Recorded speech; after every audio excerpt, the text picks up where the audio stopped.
এই যে ৫৬ বছর দীর্ঘ সময় ১৯৭১ সাল থেকে এই ২০২৬ ৫৬ বছর যাবৎ এই ২০২৬ সালে বিশ্ব ফটোগ্রাফির ২০০ বছর, এই ২০০ বছরের ইতিহাসের মধ্যে নাসির আলী মামুন কিন্তু ৫৬ বছর সক্রিয় এখন পর্যন্ত। কাজেই এইটা একটা আমি মনে করি যে আমার জন্য অত্যন্ত নিউজ হেডলাইন্স আমার জীবনের ব্যক্তিগত জীবনের জন্য। এক আর দুই হলো এই যে দীর্ঘ সময়ের পথ চলা, এই দীর্ঘ সময়ের নানা ধরনের মানুষের সঙ্গে আমি মিশেছি, সৃজনশীল মানুষ যারা নানা ক্ষেত্রের, এবং আমি যে বিভিন্ন সময় এক্সিবিশন করেছি সেই এক্সিবিশনে বিচিত্র ধরনের অডিয়েন্স আমার ছবি দেখতে আসছে। সেই সব মানুষদের সাথে যোগাযোগ এবং যারা আইকন পূজারী, এই যে অডিয়েন্স, বিশেষ করে এই সমকালীন যারা অডিয়েন্স, নতুন প্রজন্ম, তথ্য প্রযুক্তির এই যে মহাবিপ্লবের সময় তারা কিন্তু আইকন পূজারী একদম সাংঘাতিকভাবে, তাদেরকে কিন্তু আমার অডিয়েন্স হিসাবে আমি পেয়েছি। কাজেই আমি তো এই জাতির অত্যন্ত সৌভাগ্যবান একজন আলোকচিত্র শিল্পী। সেই জন্য আমি মনে করি যে আমি যাদের ছবি তুলেছি তারা, তাদের সময় এবং এখন পর্যন্ত যারা আমার অডিয়েন্স, আমার দর্শক ছবির, তাদের কাছ থেকে আমি যা কিছু শিখেছি সেটা আমার জীবনের সবচেয়ে বড় সম্পদ।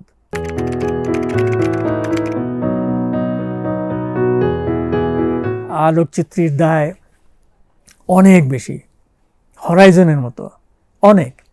কারণ একজন আলোকচিত্র শিল্পী শুধু ছবি তোলে না, আমরা কিন্তু এই যেটা বললাম যে এই পৃথিবীর যে নিউজ প্রিন্ট মানে দৈনিক পত্রিকা, অনলাইন বা টেলিভিশন, এই যে বক্স চারকোনা বা এরকম একটা পত্রিকা, এই কনসেপ্ট, এই চিন্তা নিয়ে আমি যেটা বলি যে এই ছবি কিন্তু আপনার শত শত শত বছর, এবং মানুষ যখন আরেক গ্রহে চলে যাবে তখন তো হয়তো পত্রিকা থাকবে না, কিন্তু ছবির আবেদন কিন্তু কোনোদিনও, ফটোগ্রাফি বা ছবি বা ক্যামেরার আবেদন কিন্তু হয়তো ক্যামেরা বদলে যাবে, লেন্স বদলে যাবে, সাইজ ছোট হয়ে যাবে, খুবই ছোট, পকেটে রাখা যাবে, সেই পরিস্থিতি আসবে, সামনে চলে আসছে।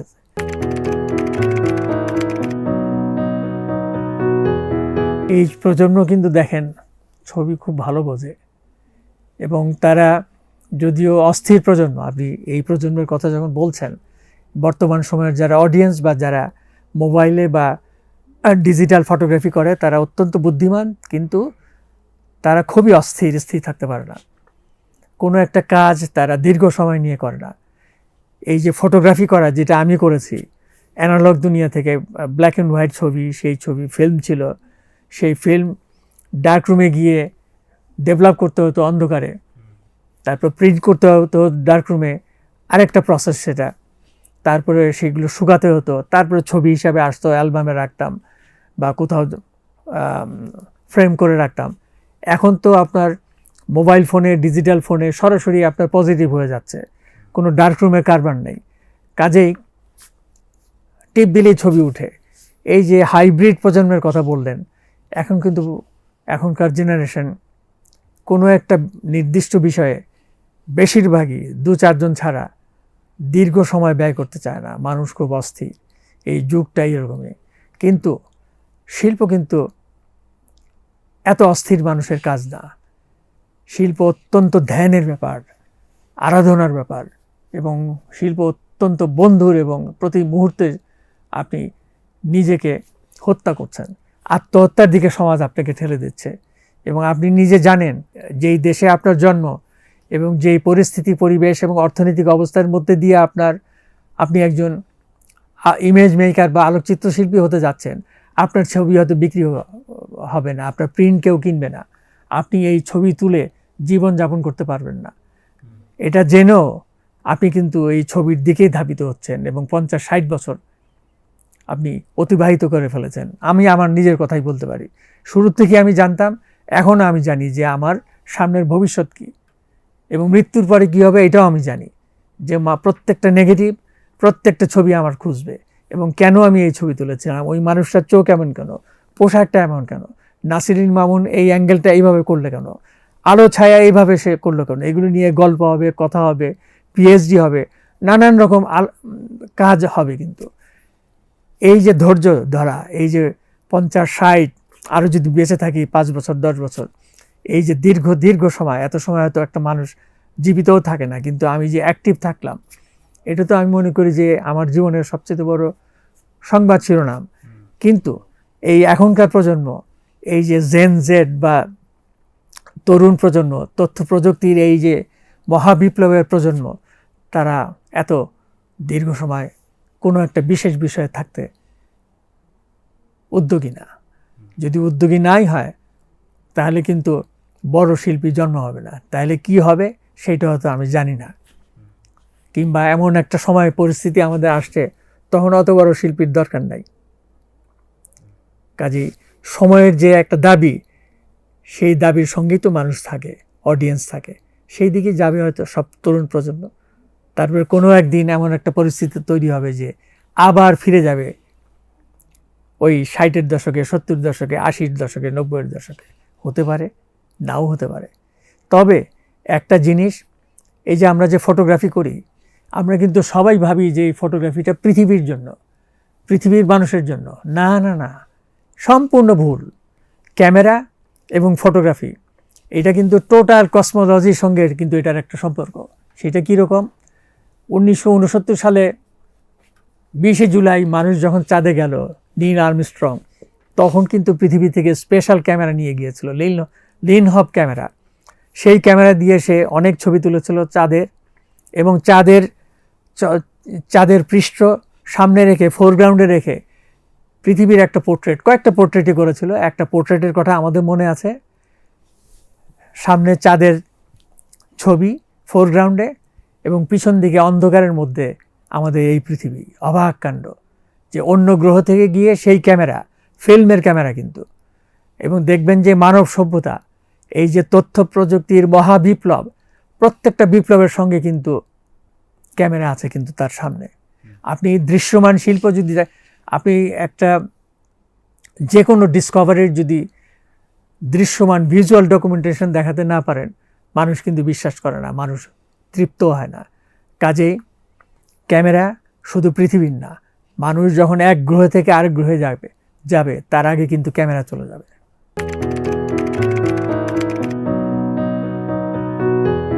এটা ঠিক রহস্য মনে করি না। দেখেন, আপনি যে প্রশ্নটা করলেন, এইটা অনেকটা একটা ঠিকানার মতো। প্রত্যেকটা মানুষের কিন্তু আলাদা আলাদা ঠিকানা থাকে।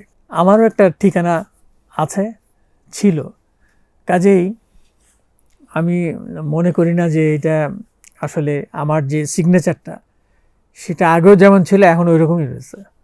এটা তো আর বদলাবে না। সেই সিগনেচারটা এইরকম না যে আমি কলম দিয়ে লিখলাম, একটা সাইন করলাম, তা না। সিগনেচার মানে আমার একটা ঘরানা, সেই ঘরানাটা তো একই রকম থাকবে। আমি মনে করি যে এটা তো বদলানোর দরকার নেই। এর মধ্যেই আমি আমার নানান ফ্রন্টিয়ারের কাজ, আমি নানা ফোল্ডার ওপেন করে যাচ্ছি, এর মধ্যে একটা ফ্রন্টিয়ার থেকে আরেকটা ফ্রন্টিয়ারে যাচ্ছি, একটা কাজ থেকে আরেকটা কাজে যাচ্ছি, কিন্তু আমার স্টাইলটা একই রকম আছে। আমি ওই স্টাইলের বাইরে আমি যেতে চাই না।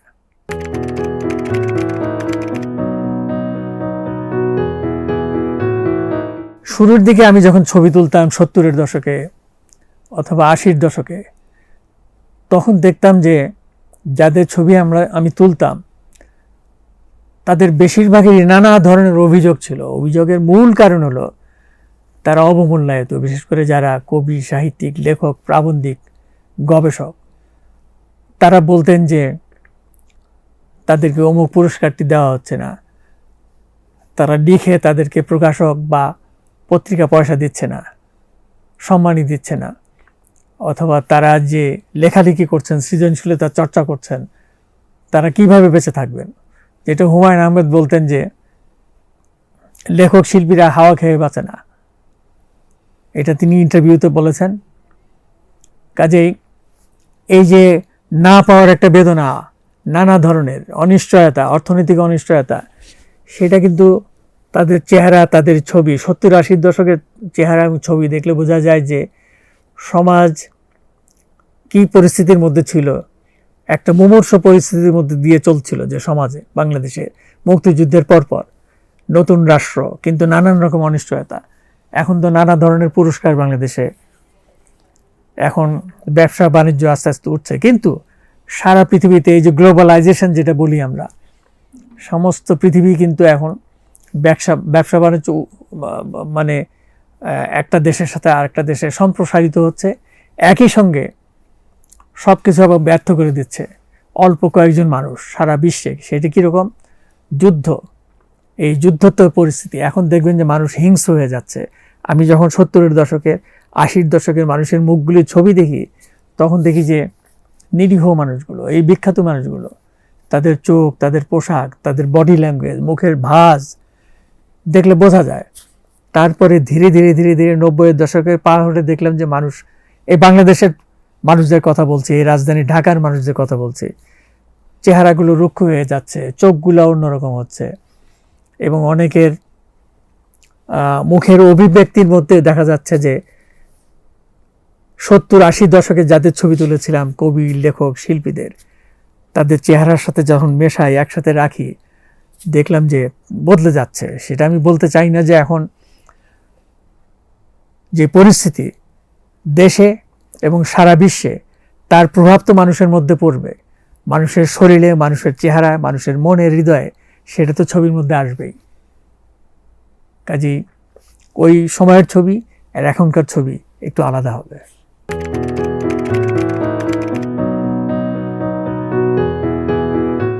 শিক্ষা এবং ডেডিকেশন, আর কিচ্ছু না।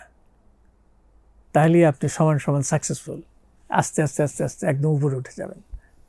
আপনি দীর্ঘদিন একটা কাজের পিছে লেগে থাকেন, সেটা ফটোগ্রাফি হোক বা অন্য যে কোনো ভিজুয়াল আর্ট হোক, আপনি কিন্তু পিকে চলে যাবেন যদি আপনার শিক্ষা এবং ডেডিকেশনটা একসাথে চলতে থাকে পাশাপাশি। এই যে তথ্য প্রযুক্তির মহাবিপ্লব আপনাদের সামনে সংগঠিত হয়ে যাচ্ছে, এটাই তো আপনার মহাবিশ্ববিদ্যালয়। আপনি কি শিখতে চান, কি জানতে চান, কি দেখতে চান, আপনার সামনে যে বিশ্ববিদ্যালয়ে যে আপনার মোবাইল ফোনটি, আপনার কম্পিউটার, আপনার ল্যাপটপ, সবই আপনাকে দেখাচ্ছে, বলে দিচ্ছে। সে তো আপনার বন্ধু। আপনি কি চান? কাজেই আপনি এগিয়ে যান। আমরা যখন শুরু করেছিলাম, আমাদের সঙ্গে এমন বিশ্ববিদ্যালয় ছিল না। একটা বই পেতে আমাদের অনেক কষ্ট হতো, পেতাম না। আর এখন তো আপনি কি চান, প্রত্যেক সেকেন্ডে সেকেন্ডে আপনার সমস্ত কিছু পরিবর্তন হয়ে যাচ্ছে। একটা তথ্য আরেকটা তথ্যের উপরে এইভাবে চলে আসছে। কাজেই আমার মনে হয় যে আপনি কোন দিকে যাবেন আগে আপনার ঠিক করতে হবে। এই যে পড়াশোনার পাশাপাশি, অথবা আপনার যে ব্যক্তি জীবন, আপনি কোন দিকে নিয়ে যাবেন, কোন পেশায় আপনি থাকবেন, এবং পেশা থাকার সঙ্গে আপনি কোন সৃজনশীল কাজ আপনি করতে চান, আপনি সেই দিকে আস্তে আস্তে আস্তে আস্তে ধীরে ধীরে আগাবেন না। এবং আপনার প্যাশন, ডেডিকেটেডটা এমনভাবে থাকতে হবে যে, আমি কিন্তু উপদেশই দিয়ে ফেললাম শেষ পর্যন্ত, কিন্তু শেষ পর্যন্ত বলি যে কারো উপদেশ আপনারা শুনবেন না। আপনার মহাশিক্ষক, মহাবিশ্ববিদ্যালয় আপনার সঙ্গে, আপনি তাকে এইভাবে বুকে রাখেন। এবং আপনার এই যে হৃদয়টা, এটার মধ্যে একটা চাবি কিন্তু আছে। প্রত্যেকটা মানুষ, বিশেষ করে সে যদি কৌতূহল প্রিয় হয়, তার মধ্যে একটা চাবি যে আছে সে টের পায়। সেই চাবি দিয়ে আপনি সমস্ত কিছু, সমস্ত কুঠুরির দরজা আপনি কিন্তু খুলতে পারবেন। কাজেই সেই চাবিটা আপনার হাতে থাকবে, আপনি শক্ত করে ধরে রাখবেন। সেই চাবিটা আপনি যেন মার্ক জুকারবার্গ অথবা ইলন মাস্ককে না দিয়ে দেন। আপনি আপনার নিজের জন্য, নিজের দেশের জন্য, সমাজের জন্য ওই চাবিটা রাখবেন।